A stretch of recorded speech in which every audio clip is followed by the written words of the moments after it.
சுற்றி வளைக்கப்பட்ட மு.க. ஸ்டாலின் தேர்தலில் தோற்றால் சிறை செல்வது உறுதி. சென்னையில் தேர்தல் அறிக்கை வெளியிட்ட போது அர்ச்சனா பட்நாயக் கொடுத்த செம்ம ஷாக். 6வது விக்கெட் செந்தில்வேலன் ஐஜி காலி. திமுகவின் ரகசிய ஆசாமிகளை கண்காணிக்க களமிறங்கிய டெல்லி டீம்.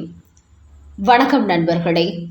தமிழக முதலமைச்சர் மு.க. ஸ்டாலினுக்கு தேர்தல் நெருங்க அச்சமும் பதட்டமும் அதிகரிக்க தொடங்கியிருக்கிறது. குறிப்பாக இந்த முறையும் எப்படியேனும் வெற்றி பெற்றுவிட வேண்டும் என்பதற்காக முக்கிய அரசு அதிகாரிகளை தன்வசப்படுத்தி அதற்கான திட்டங்களை தீட்டி வந்திருந்தார் மு.க. ஸ்டாலின். இதனால் உயர் மட்டத்தில் இருந்த IAS, IPS அதிகாரிகள் திமுகவை வெற்றி பெற வைப்பதற்கான வேலைகளிலும் ஈடுபட்டு வந்துள்ளார்கள். இந்த நேரத்தில் தான் தமிழ்நாட்டில் தேர்தல் தேதி அறிவிக்கப்பட்ட பிறகு புதிய தேர்தல் ஆணையராக அர்ச்சனா பட்நாயக் நியமிக்கப்பட்டார். அவர் வந்த வேகத்திலேயே சந்தேகத்திற்கு இடமாக உள்ள முக்கிய IAS, IPS அதிகாரிகளை இடமாற்றம் செய்ய உத்தரவிட்டார். குறிப்பாக மு.க. ஸ்டாலின் நியமித்திருந்த பொறுப்பு DGP வெங்கட்ராமனை தூக்கிவிட்டு அவரிடத்துக்கு சந்தீப் ராய் ரத்தோரை DGP-யாக கொண்டு வந்தார். அதன் பிறகு தலைமை செயலர் Muruganandam, Chennai commissioner Arun IPS, Davidson Devasirvatham, உள்துறை செயலர் உள்ளிட்ட 5 திமுகவின் ஆதரவு அதிகாரிகளையும் அடுத்தடுத்து தட்டி தூக்கி அந்த இடத்துக்கு புதிய அதிகாரிகளை கொண்டு வந்தார் அர்ச்சனா பட்நாயக். இதனால் மு.க. ஸ்டாலின் ஆட்டம் கண்டு போனார். அதனால்தான் தனது எதிர்ப்பை பதிவு செய்யும் விதமாக ஏற்கனவே செந்தில் பாலாஜியை அமலாக்கத்துறை கைது செய்தபோது மத்திய அரசுக்கு எதிராக தொட்டுப்பார் சீண்டிப்பார் என்ற வீடியோ வெளியிட்ட மு.க. ஸ்டாலின் தனக்கு ஆதரவாக செயல்பட்ட 5 அதிகாரிகளை தேர்தல் ஆணையம் கட்டம் கட்டியதை அடுத்து மத்திய அரசு கொண்டு வந்த தொகுதி மறுசீராய்வு மற்றும் மகளிர் இடஒதுக்கீடு மசோதாக்களுக்கு எதிராக எதிர்ப்பு தெரிவித்தும் ஒரு வீடியோ வெளியிட்டிருந்தார். இது எல்லாமே தனக்கு எதிராக மத்திய அரசு செய்வதாக நினைத்துக்கொண்டு தனது கோபத்தை இப்படி வெளிப்படுத்துகிறார் ஸ்டாலின். இந்த நிலையில்தான் இன்று தனது ஆட்சி காலத்தில் சென்னையை மிகப்பெரிய அளவில் தான் உயர்த்திவிட்டது போன்று சொல்லி 6 தலைப்புகளில் 20 தேர்தல் அறிவிப்புகளை மு.க. ஸ்டாலின் வெளியிட்டார்.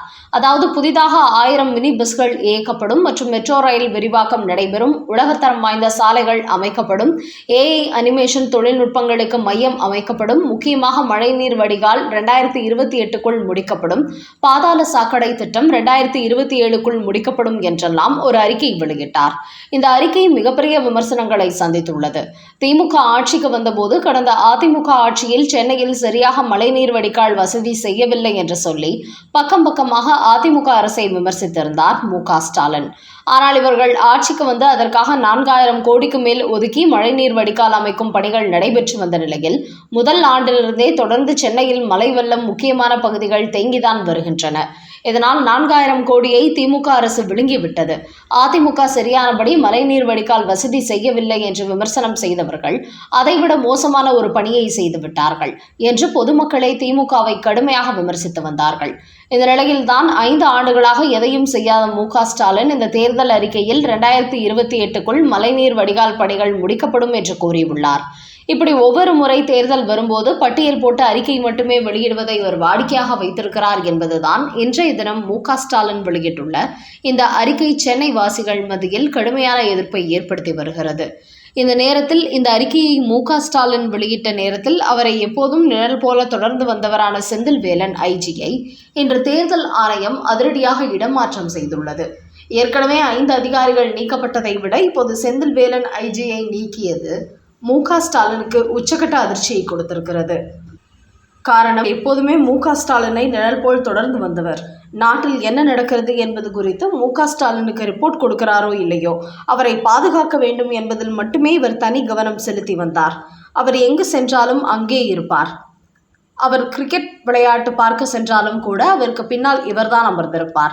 அப்படிப்பட்டவரை இன்றைய தினம் தேர்தல் ஆணையம் தட்டி தூக்கி இருப்பதுதான் மு.க. ஸ்டாலினுக்கு மிகப்பெரிய அதிர்ச்சியையும் பதற்றத்தையும் கொடுத்திருப்பதாக கூறுகிறார்கள். ஆனால் இந்த நேரத்தில் ஏற்கனவே தேர்தல் ஆணையத்தால் இடமாற்றம் செய்யப்பட்ட பொறுப்பு DGP வெங்கட்ராமன், லஞ்ச ஒழிப்புத்துறை DGP டேவிட்சன் தேவாசிர்வாதம், தலைமை செயலாளர் முருகானந்தம், சென்னை கமிஷனர் அருண் உட்பட 5 உயர்மட்ட அதிகாரிகளும் ஒன்று சேர்ந்து 2ஆம் தட்டு அதிகாரிகளை தங்கள் வசப்படுத்தி மு.க. ஸ்டாலினை வெற்றி பெற வைத்துவிட வேண்டும் என்பதற்காக திரைமறைவு வேலைகளில் ஈடுபட்டிருப்பதாகவும் தகவல்கள் வெளியாகியுள்ளன. குறிப்பாக இவர்களுக்கு மு.க.ஸ்டாலின் கடந்த 5 ஆண்டுகளில் எவ்வளவோ செய்திருக்கிறார். அப்படிப்பட்டவருக்கு தாங்கள் நன்றி கடன் செலுத்த வேண்டும் என்பதற்காகவே இப்படி திரைமறைவு சீக்ரெட் வேலைகளை இந்த 5 அதிகாரிகளும் ஈடுபட்டிருப்பதாக சொல்லப்படுகிறது. இதற்கு முக்கிய காரணம், இந்த தேர்தலில் மு.க.ஸ்டாலின் தோல்வியடைந்தால் அவர் மட்டுமின்றி திமுக புள்ளிகள் மீதான அத்தனை ஊழலும் வழக்குகளும் தூசு தட்டப்பட்டு நீதிமன்ற கூண்டில் ஏற்றப்பட்டு சிறை கம்பிகளை எண்ண வைத்துவிட வேண்டும் என்றும் டெல்லி மேலிடம் திட்டமிட்டு வருகிறதாம். அதன் காரணமாக இந்த தேர்தலில் தோல்வியடைந்தால் ஸ்டாலினை சிறையில் தூக்கி போட்டு விடுவார்கள் என்பதனால் அவரை எப்படியேனும் காப்பாற்ற வேண்டும் என்பதற்காகவே அவரது விசுவாசிகளான இந்த 5 உயர்மட்ட அதிகாரிகளும் திமுகவை வெற்றி பெற வைக்க வேண்டும் என்பதற்கான சீக்ரெட் வேலைகளில் ஈடுபட்டுள்ளார்களாம்.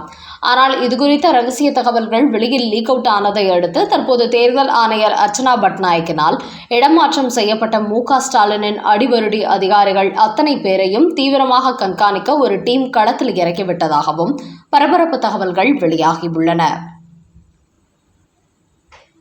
அடுத்த செய்தி, இந்து கிறிஸ்தவ ஆலயங்களில் மண்டியிட்டு வணங்கிய விஜய்.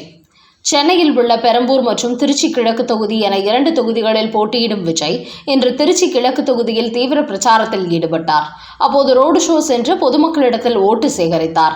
அவரை காண ஏராளமான பொதுமக்கள் படையெடுத்த நிலையில் அங்கு போலீசார் தடியடி நடத்தியுள்ளார்கள். மேலும் தான் ரோடு ஷோ சென்றபோது அந்த சாலையில் இருந்த ஒரு அந்தோனியர் சர்ச்சுக்கு சென்று மண்டியிட்டு பிரார்த்தனை செய்திருக்கிறார் விஜய். அதன் பிறகு இன்னொரு அம்மன் கோவிலுக்கு சென்று சாஷ்டாங்கமாக தரையில் விழுந்து தரிசனம் செய்துள்ளார். அது மட்டுமின்றி அங்கு கூடிய பெண்களுடன் சேர்ந்து விசில் கோலமும் போட்டுள்ளார் விஜய். இப்படி விஜய் இதுவரை இல்லாத அளவுக்கு மக்களோடு மக்களாக இறங்கி பிரச்சாரத்தில் ஈடுபட்டது திமுக தரப்புக்கு உச்சக்கட்ட அதிர்ச்சியை கொடுத்திருக்கிறது. குறிப்பாக திமுகவின் கோட்டையான பெரம்பூர் மற்றும் திருச்சி கிழக்கு தொகுதியில் விஜயை வெற்றி பெறவிடவே கூடாது என்று திமுக கடுமையான திட்டங்களை எல்லாம் தீட்டி வருகிறது. இதற்காக உள்ளூர் மட்டுமின்றி வெளியூர் திமுகவினரும் குவிக்கப்பட்டு தமிழக வெற்றி கழகத்திற்கு எதிரான சூழ்ச்சிகளை செய்து வருகிறார்கள். ஆனால் இந்த நேரத்தில் விஜய் இந்த பிரச்சாரத்தின் போது மக்களிடையே மிக நெருக்கமாகி விட்டதோடு இந்து கிறிஸ்தவ ஆலயங்களுக்கு சென்று வழிபாடு நடத்தி நான் எந்த மதத்திற்கும் எதிரி இல்லை, எம்மதமும் எனக்கு சம்மதம் என்கிற பாணியில் ஒரு அரசியல் யுக்தியை கையில் எடுத்திருப்பது திமுகவுக்கு அவர் மீதான அச்சத்தை இன்னும் அதிகப்படுத்தி இருக்கிறது.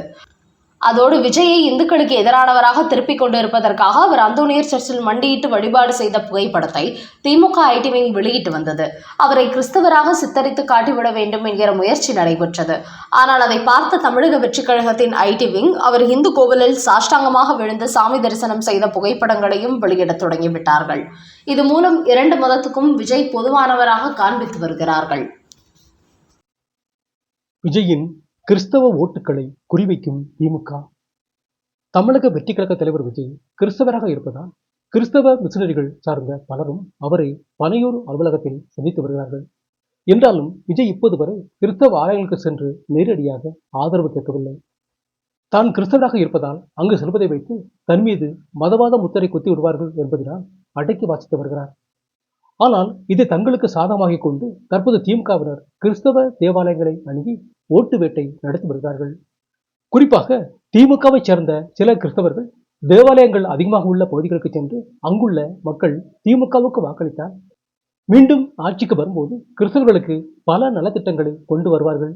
மேலும் விஜய்க்கு நீங்கள் வாக்களித்தாலும் அவர் ஆட்சிக்கு வரப்போவதில்லை. முக்கியமா அவருக்கு அரசியல் அறிவே இல்லை, அதோடு சுய ஒழுக்கமும் இல்லை. அப்படிப்பட்டவரை நம்பி கிறிஸ்தவர்கள் ஓட்டு போடாதீர்கள் என்று கிறிஸ்தவ சமூகத்தைச் சேர்ந்த சில அமைப்பினர் திமுகவுக்கு ஆதரவாக தீவிர பிரச்சாரத்தில் ஈடுபட்டு வருகிறார்கள்.